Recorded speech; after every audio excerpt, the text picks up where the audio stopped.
તમને સાચી વાત આ જાહેરમાં હું કહેવી કે ગાંધીનગરમાં આ લોકોની આબરૂ શું છે? કોઈ વેલ્યુ નથી આ લોકોની।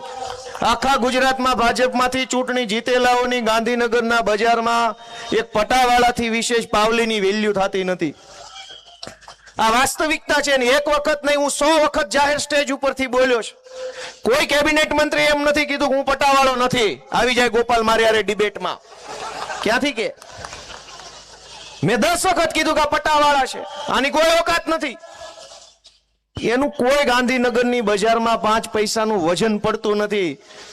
મંત્રી બંત્રી બધું બનાવ્યું છે, પણ ફોટા પડાવવાના, સ્માઇલ આપવાની, સરસ મજાના DSLR કેમેરાથી સ્માઇલિંગ ફેસ વાળા ફોટા કરીને મૂકવાના ટ્વિટર પર કે આજે જનસંપર્ક કર્યો, હું કામ કર્યું પૂછતા નહીં। દોસ્તો, કેવી સરકાર છે તમે વિચાર કરો કે મંત્રી તંત્રી ધારાસભ્યો કોઈનું સરકારમાં કશું જ ઉપજતું નથી। આ વાત 1,00,000% છે ને 10 વખત બોલ્યો તો કોઈએ મારી વાતનું ખંડન નથી કર્યું।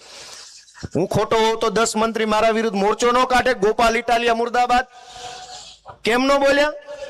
બધાને ખબર છે પોતે પટાવાળા છે। આ તો પાટીલની દયાથી ને ઉપરથી